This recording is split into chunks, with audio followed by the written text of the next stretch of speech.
Rest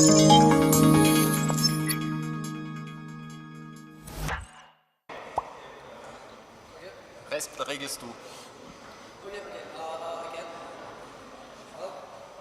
Hey, testing. Chad shalosh. Can you hear me? Yes. 1, 2, 3. I hear you great.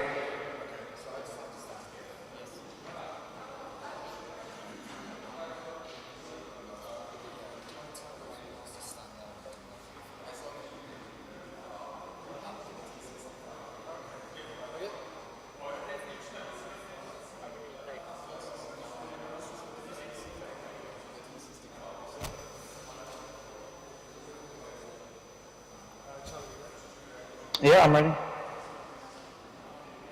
Okay guys, we have a streaming webinar, Google Hangouts, with a man who needs no introduction, Charlie Shrem.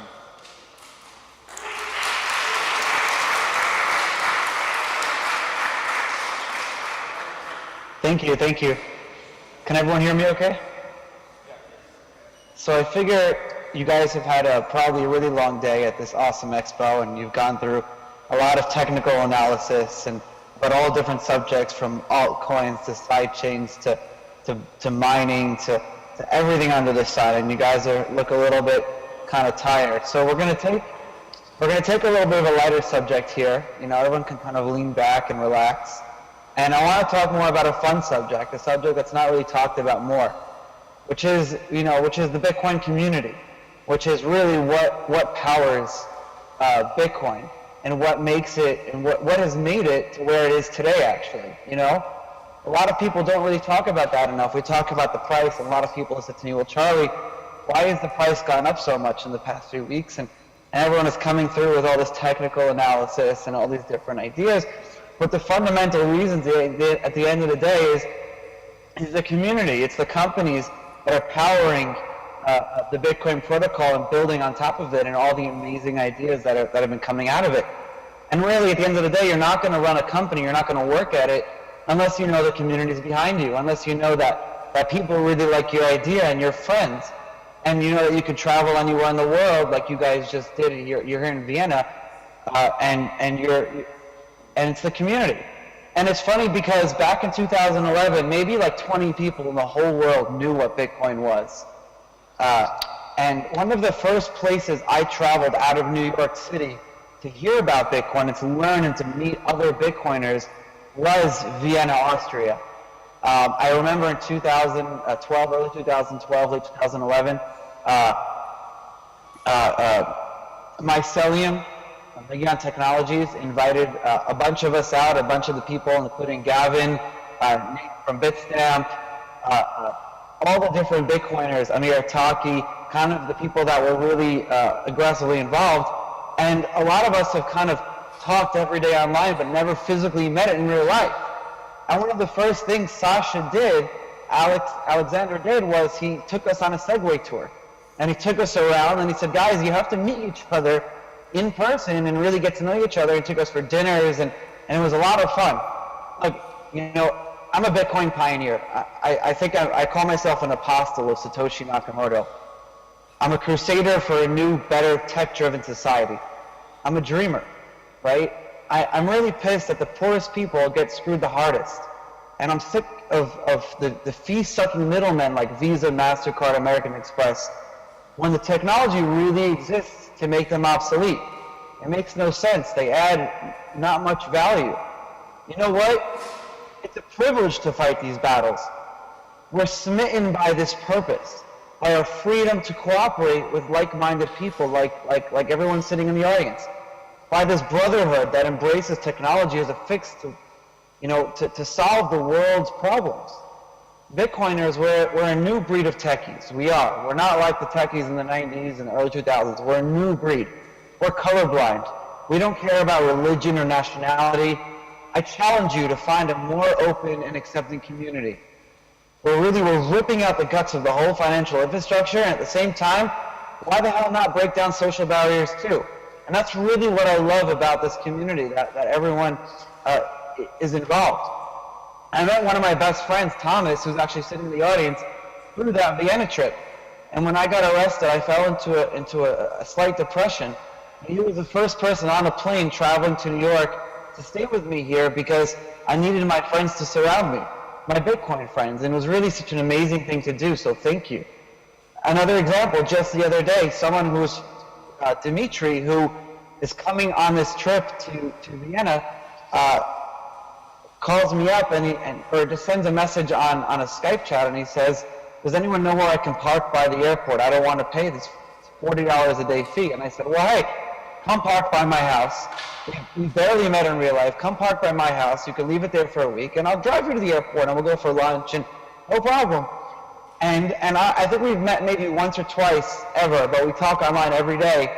And it was wonderful to meet him and have him come, and he made me this awesome Nutella cheesecake that is like to die for, and I'm gaining weight because of it. But it was just like really awesome to have that. And so I think that this kind of community nature, this kind of peer-to-peer networking that really is what pushes Bitcoin forward is the reason that the price has gone up so much, and the reason that all of us are really traveling and working hard to be part of this community. And I think that Bitcoin is going to really do amazing work in the underdeveloped world. And I've recently taken a role of business development at a company called Pesa. And Pesa does a really good job at working with kind of these underbanked countries that don't have solid financial systems. I say solid financial systems, but they're not really that solid. And so it really is I'm fortunate enough to be able to work, India, Bangladesh, all of these kind of underbanked countries to grow. I recently traveled to Africa over the summer, and we tried as much as possible to live off Bitcoin, but it was really difficult. But I want to describe, and I kind of wrote some things down, I wanted to describe the scene of the cafe, of what it was like. So we were in a small fishing village in Morocco called Essaouira. And let me kind of describe the scene to you so you can get a better feel of it. The skinny old man shuffled around the corner of the building into the open-air cafe. He cradled a shallow plastic laundry tub with two stick-like arms. In the rear of the room, there was an electric scale on a counter, the power cord hanging limp and unplugged. He skirted the tables and plopped the basket on top. With a practiced grip, he pulled a panic-stricken chicken. It was scrawny and nasty. The bird's screams, tortured cries, seared our soggy brains. We were tired, hungover, and generally beat to shit from the Moroccan heat. The old man was small and bent, kind of shorter than me. His nose looked like a Soviet Union kind of sickle. His skin was wrinkled that reminded me of the tobacco leaves crisping under the sun. He wore a takia, which is a short, rounded skull cap. He was gray. His skin was gray from perspiration, from sweating, blotched with cooking grease, probably the backlash of all those chicken guts. Essaouira, let me describe to you, is quaint in a crumbly third world way, not much infrastructure. In the evenings, throngs of fishermen, they go in the harbor with their blue skiffs and sardine trawlers. They head to sea at night and return in the morning to trade their catch. For most tourists, kind of the citadel and the walled town is the main attraction. Now, describing the scene in the cafe, Al Jazeera was on the TVs everywhere. You can see and this was July, so you can see the anchors describing Egypt's second revolution of the Arab Spring. This is when the Arab Spring was going on and the Egyptians were in the streets. So Egypt is only a few countries away from Morocco, and everyone was worried about what would happen here in Morocco. I was the only one in our group who spoke Arabic because I come from Syrian heritage. But we all understood the television footage. On July 7th, 2013, there were hundreds of thousands of people in Tahrir Square, maybe millions, all cheering the military's ouster of President Mohamed Morsi. The old man stopped to watch. He glanced over his shoulder at the back wall. Satisfied, he turned and walked our way, chicken in one hand and a butcher knife in the other. The dirty blade was crusted with blood, about the length of his forearm. The old man ducked his head and presented the chicken, holding it upside down by the bare area between his feathers on the feet. And he says to me, Dik Shayeda, his words mean, Good chicken? Is this a good chicken? He was requesting permission to cook the bird for our lunch. Mumtaz, excellent. I said yes. He smiled too, relieved that someone else was speaking Arabic. I guess years of poverty had taken a toll on his yellow teeth. Something clicked at me that day though. I got this bright idea, partly to do right by the old man and partly to avoid the hassle of paying in dirham, the local currency. You have to understand, the ATM lines in Morocco are painful. Even if you find an ATM, you stand forever in the blistering heat. It's summertime, 105 degrees.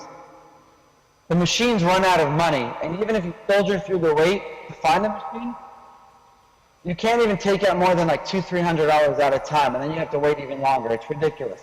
Credit cards, please, you haven't even heard of credit cards in Morocco. In Esfayera, there's like one hotel that takes it and they charge an extra 5%. This guy cooking my chicken is not taking a credit card. So I said to myself, do you have a cell phone? I said to him. I knew the answer. Look, there may be a shortage of toilets in Morocco, but everyone has a cell phone. 116 of them for every 100 people. In the United States, we have 93. Way behind countries like Panama, Lithuania, and Iran that has 130 per 100 people. It's crazy. There are more cell phones than there are people. Developing nations might be poor, and this is interesting for the infrastructure. They may be poor, but they're connected. They are really connected. Anyway, so with the chicken in one hand, the old man reached over and grabbed his knife. He pulled out a cheap phone with his other hand. So I said to him, Inte bedak Bitcoin? Which means, do you want Bitcoin? He looked at me puzzled. My friends didn't say a word. They were stuck on a bird and the butcher knife.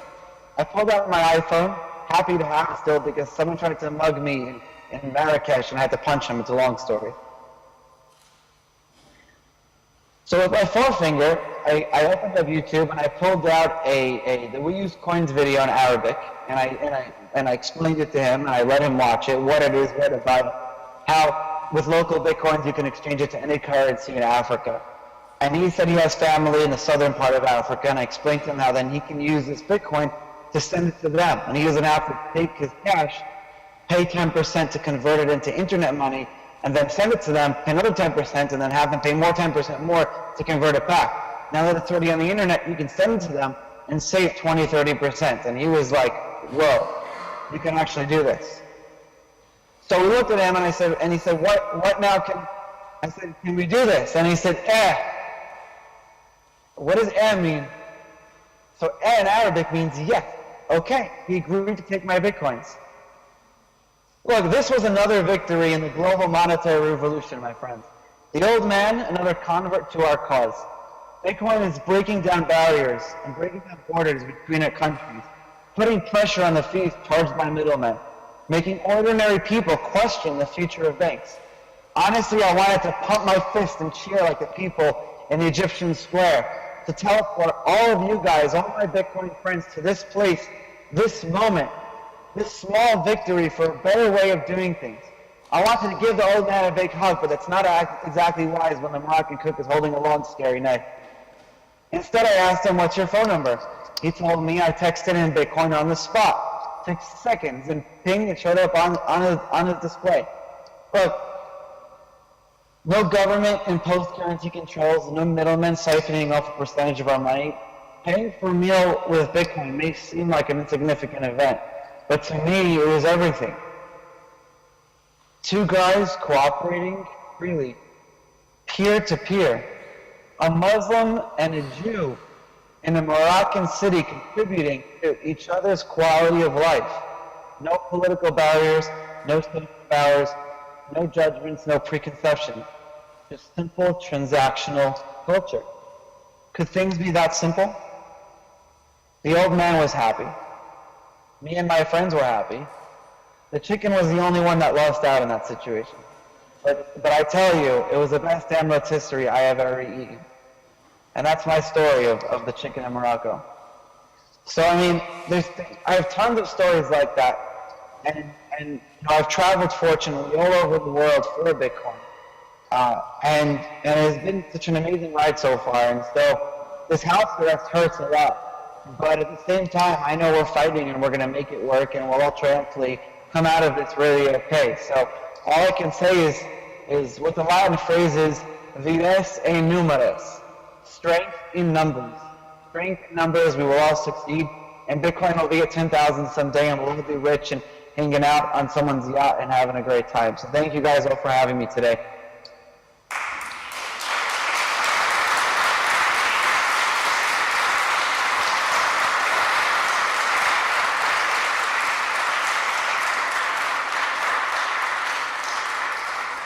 Charlie, thank you very much for this story of the essence of Bitcoin and how it can be used. I'm not sure how we're going to do this. I'm sure you have a lot of questions, so I'll go over to you, take the question, and I'll speak into the computer if you can't hear us properly, Charlie. Okay? Sure. Who's going to go first? I'm gonna move over in this.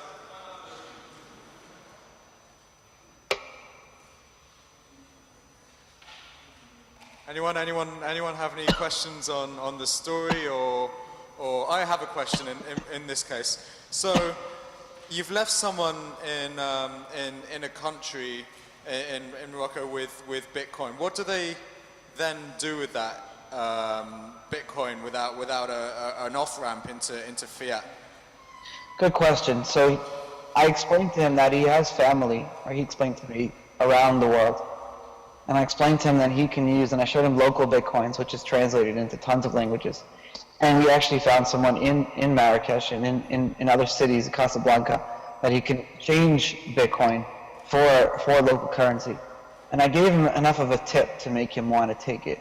So enough to pay for the meal and then to hold on to some of the Bitcoins. Okay, so this really, this is an example of how sometimes you don't need the off-ramp. That's the hope at the end of the day. You know, when you have Bitcoins, in the early days, the first kind of startups were working on how do you sell Bitcoins for dollars or euros, and how do you get money away from it? But really, I want to keep my money in Bitcoin. I don't want to have to convert back to dollars and keep it in my bank account. So the focus on the second wave of startups in the space has been focusing on how do you actually spend your Bitcoins instantly. And you have startups like Gift that enable you to have over 300 stores where you can spend your Bitcoins, and Bitcoin debit cards, and kind of places that take Bitcoin, so you don't have to have an off-ramp. And so when you have family in other parts of the country and other parts of the world, to be able to send their money without having to go off and on and off and on is what the premise of it is that's what really, at the end of the day, we want a Bitcoin ecosystem to thrive. We want people to want to keep their money within Bitcoin and transact, because transactional is what really will push the price up also. Right, that's warmed up the floor. Does anyone have any questions now? There we go.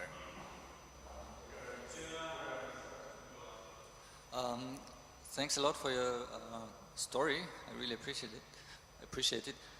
Since you mentioned M-Pesa, I'm actually living in Tanzania most of my time, and I'm using M-Pesa, which is a Kenyan invention, if I'm correct. And it's really widely used there. It's basically cell phone to cell phone. As far as I know, there is a company, but not a bank behind it. Probably it's attached to a cell phone company, I believe. And what would you think is the most important steps to make Bitcoin replace M-Pesa, let's say in Africa? Thank you.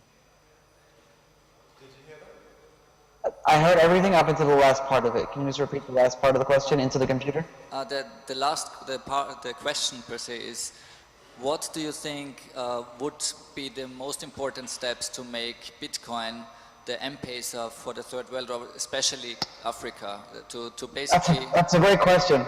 That's a great question, and I think that's really important.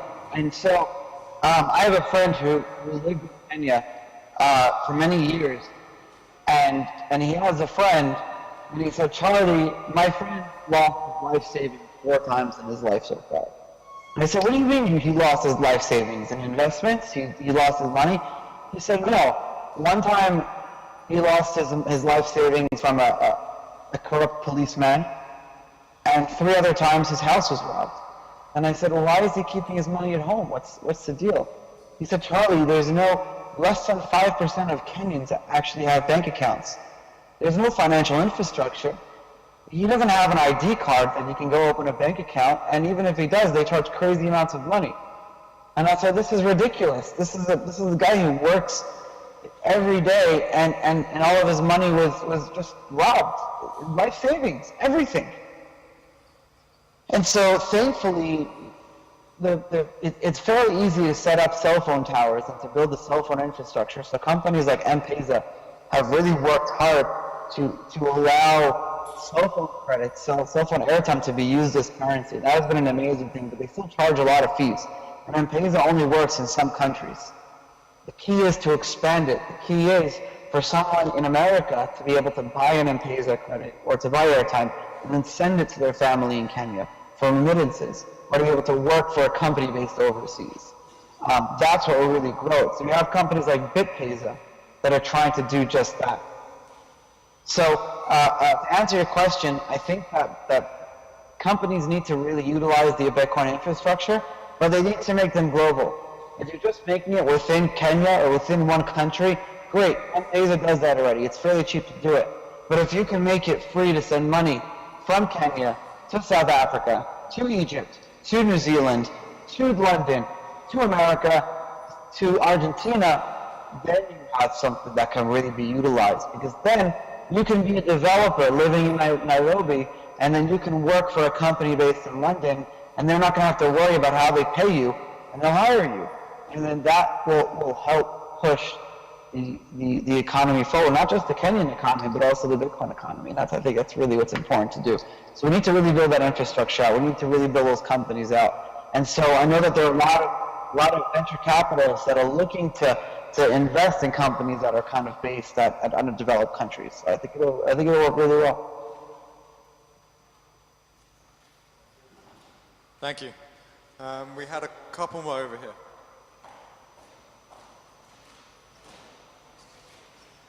Charlie, hi, my name is Andre Shabesta. I'm actually the main event manager at Central European Bitcoin Expo, and I would like to thank you that you found the time and that you have made a connection with us.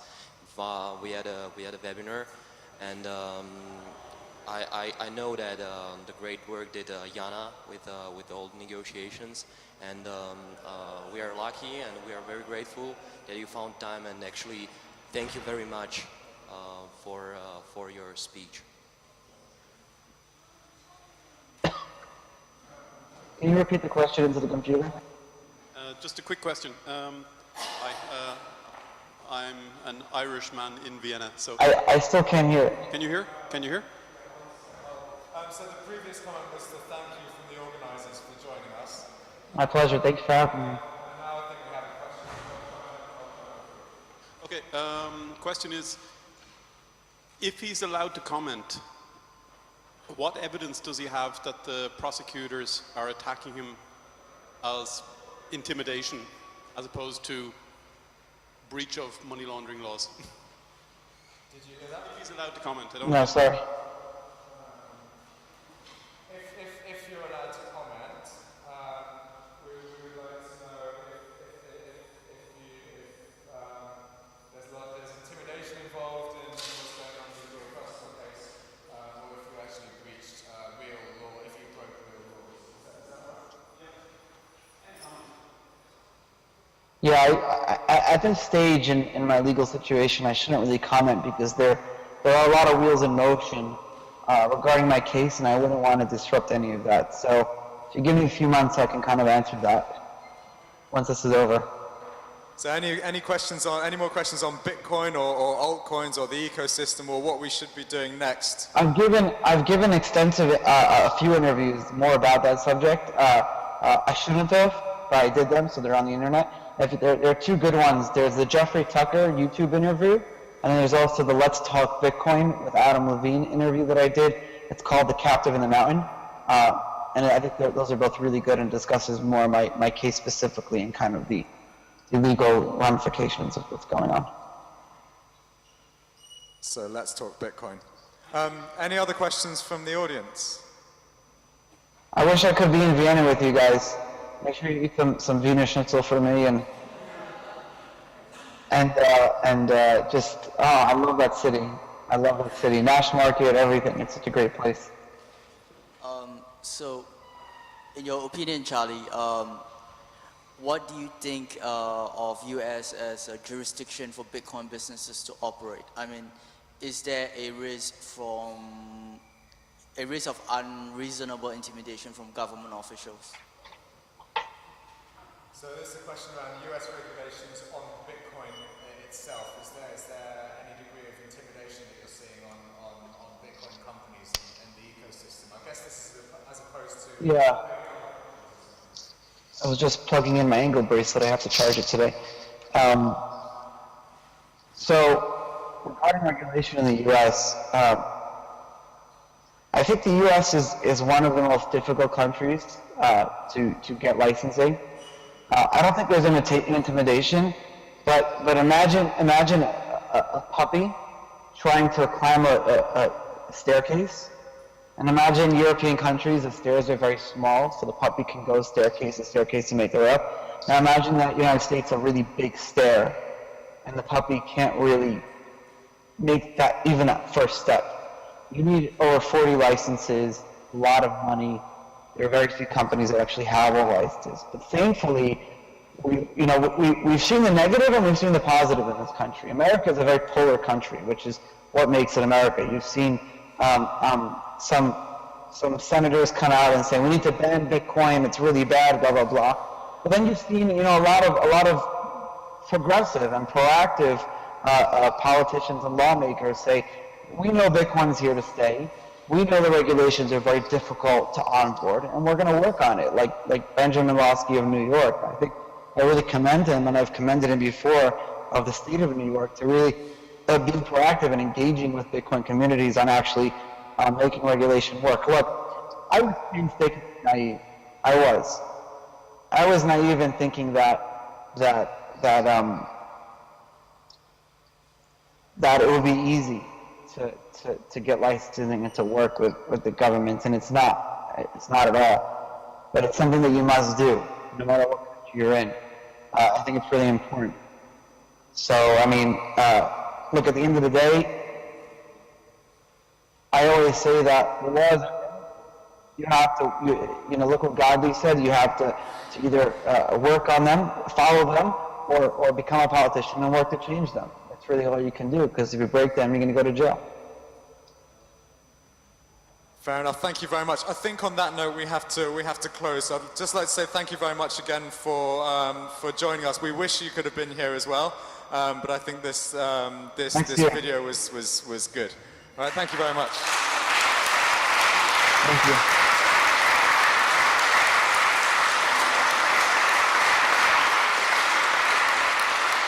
All right, I'll talk to you guys later. Cheers. If anyone's ever in New York, feel free to come by.